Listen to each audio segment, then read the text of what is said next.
Bonjour à tous et merci de regarder RTI 1. Il est 6h30, l'heure de vous informer. 330 567 candidats au total affronteront ce mardi les épreuves écrites du baccalauréat général 2022.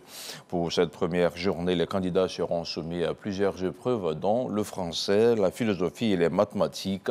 Hier lundi, au lycée de jeunes filles de la commune de Yopougon, la ministre Mariatou Koné avait déjà procédé au lancement officiel des examens, un lancement suivi par Sephora Zegui. Lycée moderne de jeunes filles dans la commune de Yopougon. Premier jour de composition à l'examen du baccalauréat, session 2022. Dans ce centre, 630 candidats libres seront face à leurs copies dans quelques minutes. Nous avons le temps d'échanger avec l'un d'entre eux. Pendant cette semaine de l'oral, ça n'a pas été facile, mais bon, je me suis préparé, j'ai fait ce qu'il fallait, je me suis donné à faire. Et je pense qu'aujourd'hui, comment je dépose que ça ira par la grâce de Dieu. En matière que je redoute le plus, c'est la philosophie. Les candidats en salle peuvent bénéficier des conseils de leur ministre de tutelle, Mariatou Koné. Je voudrais vous souhaiter bonne chance, vous demander de vous concentrer sur votre travail, ne pas vous laisser distraire par de quelconque personne. Vous avez vu, pour le BPC, on a vu ceux qui utilisent les téléphones et tout ça. Laissez vos téléphones tranquilles, on veut évaluer votre niveau réel.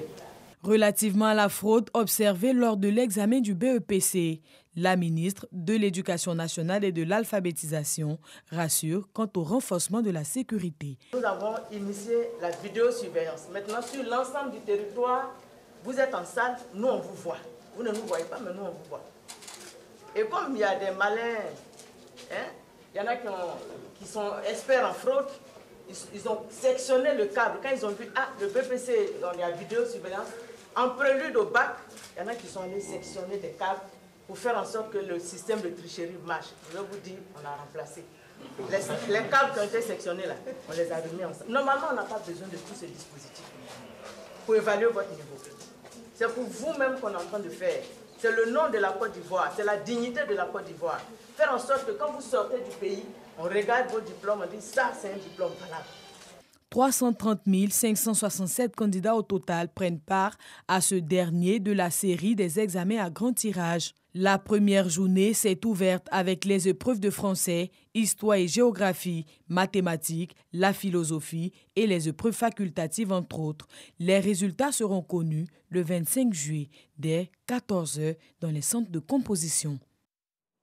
Le président de l'Assemblée nationale était à Agboville dimanche dernier. Adama Bictogo est allé présenter officiellement son élection au peuple abbé. Une rencontre au cours de laquelle le fils de Lagnébi, Tiassa, a appelé toute la Côte d'Ivoire au rassemblement, à la solidarité et à la tolérance. Un reportage d'Éric Goré et Barnabé Conan.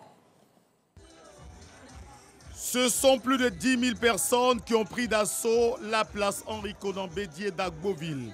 Ces populations se sont massées pour écouter le président de l'Assemblée nationale de Côte d'Ivoire. Ici, Adama Bictogo est en famille. Décontracté, il communie avec ses parents. Sa victoire à la tête de l'hémicycle, il la doit à ces populations qui ont fait de lui le député d'Agboville depuis plusieurs années. Le président du comité d'organisation, Pierre Ngundemba, rappelle le sens de cette rencontre.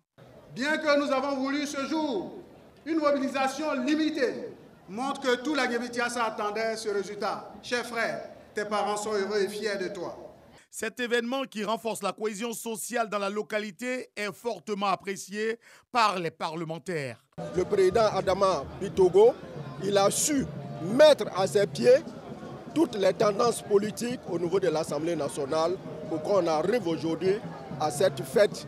Le président Bictogo a fait l'unanimité, on peut le dire, parce qu'il a battu sa campagne de manière exceptionnelle vis-à-vis de tout le monde, sans distinction de groupe parlementaire.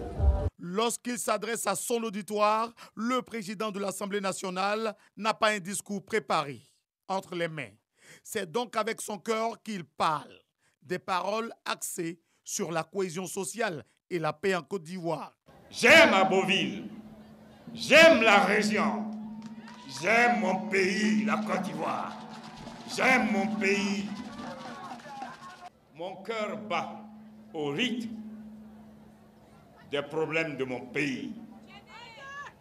Comme à chaque jour, accompagner le président Alassane Ouattara pour que cette Côte d'Ivoire forte de sa diversité, cette Côte d'Ivoire forte de sa culture, de la richesse de sa culture, cette Côte d'Ivoire forte de la diversité des religions, cette Côte d'Ivoire forte de la diversité de ses régions, telle que l'Assemblée nationale se présente, l'expression plurielle d'une Côte d'Ivoire plus réelle.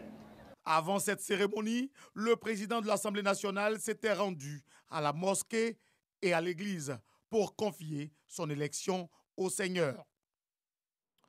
La valorisation des matières premières, quel impact pour l'emploi? C'est le thème débattu à Yamoussoukro par les sénateurs qui recevait à cet effet la Confédération générale des entreprises de Côte d'Ivoire, CGCI. Une séance d'information qui aura permis aux sénateurs d'avoir des éléments de réponse à leurs préoccupations. On en sait davantage avec ce reportage de Kader Sogodogo. La valorisation des matières premières, quel impact pour l'emploi? C'est le menu servi par le Sénat de Côte d'Ivoire à la Confédération générale des entreprises de Côte d'Ivoire, CGCI. Jeannot Aoussou Kouadio et son institution veulent en savoir davantage. Des questions, il y en a.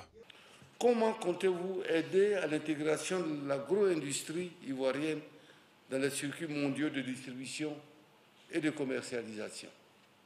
Dans le triptyque gouvernement, secteur privé, parlement, quelles sont les attentes spécifiques de la CGCI vis-à-vis du Parlement pour optimiser la contribution du secteur privé dans la valorisation des matières premières et la création des emplois nouveaux pour la jeunesse ivoirienne?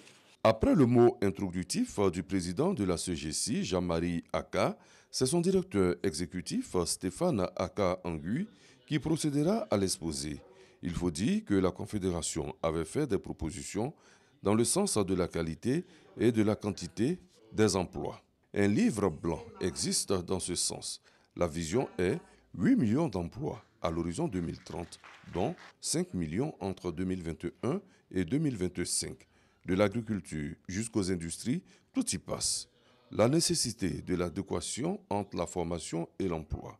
La CGCI trouve même plus de la moitié des brevets de techniciens supérieurs BTS démodés. Ce Parlement a pour rôle de contrôler l'action de l'État et de pouvoir éventuellement donc apporter sa contribution à la mise en œuvre de politiques efficaces.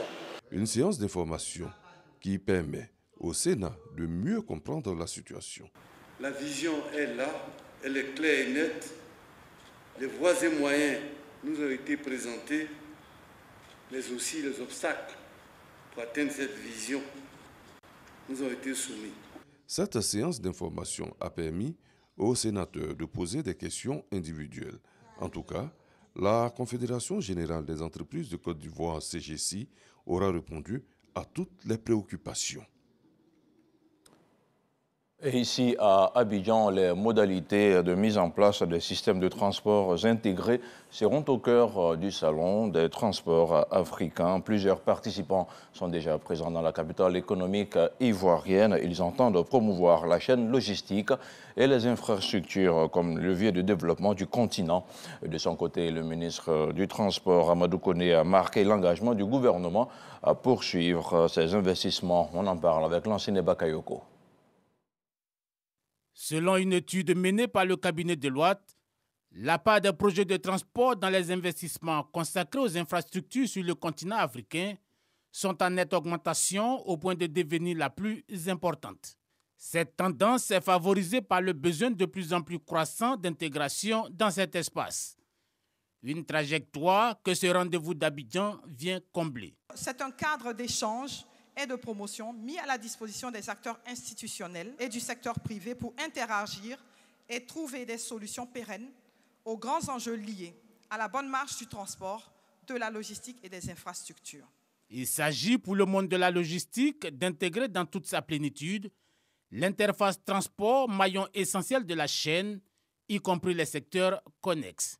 Surtout que l'état défectueux des réseaux de transport en Afrique limite l'interconnectivité et le volume des échanges commerciaux intra-africains.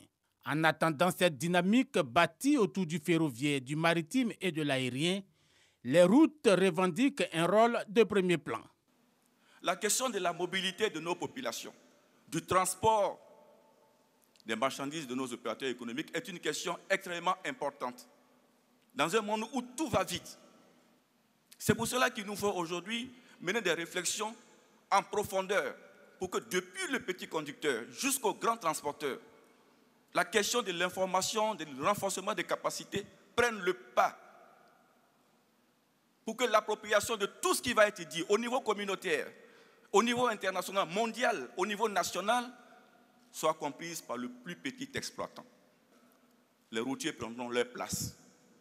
Au niveau des investissements dans les infrastructures, le gouvernement de Côte d'Ivoire maintient le cap. Ce forum devra être pour nous l'occasion de ressortir donc les défis que nous avons à relever, mais également, en tant qu'Africains, de nous projeter, de voir ce que nous avons à faire pour que ce secteur donc des transports soit un secteur qui connaisse la touche africaine et qui nous permette donc d'avancer.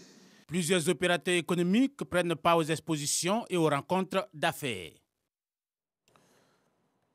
Dans le district des Savanes, l'État de Côte d'Ivoire poursuit ses grands chantiers de développement. Plusieurs régions ont été dotées de nouvelles routes bitumées. Il s'agit au total de 724 km de routes nouvellement bitumées pour un investissement total de plus de 475 milliards de francs CFA. Retour sur l'état d'avancement de ces différents travaux avec Kader Sogodogo. Kanawolo-Korogo est la traversée de Korogo en 2 fois 2 voies. 90 km de route. Le poids de l'âge et la forte circulation sur cet axe auront eu raison de sa qualité. Une dégradation qui sera bientôt un lointain souvenir. Les travaux de réhabilitation de cette route ont commencé. Nous apportons les encouragements du ministère à tous nos acteurs sur le terrain, nos collaborateurs, et leur dire de tenir serré dans les délais et puis mettre les bouchées doubles. Korogo fait que c'est debout avec la traversée des Cinématiali en 2 fois 2 voies, 34 km 900. Les travaux sont également en cours pour redonner à cette route son lustre d'antan. Des travaux bien accueillis dans toutes les localités traversées. C'est une grande joie pour nous de voir cette route réhabilitée et ça nous fera plaisir. On remercie le gouvernement, le président Alassane Ouattara avec son équipe pour le formidable travail qu'ils accomplissent au quotidien pour le bien-être des citoyens de Côte d'Ivoire. Le président de la République, c'est que tout ce qu'il fait là, c'est pour nous-mêmes, c'est pas pour lui-même. Voilà.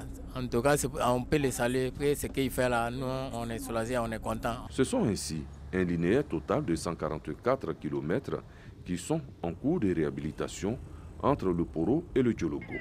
Les coûts sont estimés à environ 100 milliards de francs CFA. Reste à venir l'axe Korogo-Bundiali dont la réhabilitation ne va pas tarder. Dans le reste de l'actualité à l'international au Soudan, le général Abdel Fattah al-Burhan a ouvert lundi soir une nouvelle séquence politique après plusieurs mois d'impasse et de répression meurtrière. Il a appelé les partis politiques et les organisations révolutionnaires à s'engager dans un dialogue immédiat et sérieux. Un appel pour former un gouvernement de personnalités compétentes.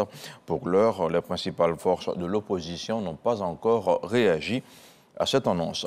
Et puis on termine avec du sport, du football. En France, le Paris Saint-Germain a un nouvel entraîneur. Le technicien français Christophe Galtier s'est engagé pour 2 ans en remplacement de l'Argentin Mauricio Pochettino. L'ancien technicien de l'OGC Nice, âgé de 55 ans, doit être présenté à la presse ce mardi. Ça sera à 16h GMT au Parc des Princes. Voilà, c'est la fin de ce flash d'information. Merci de l'avoir regardé. On se retrouve demain à 6h30.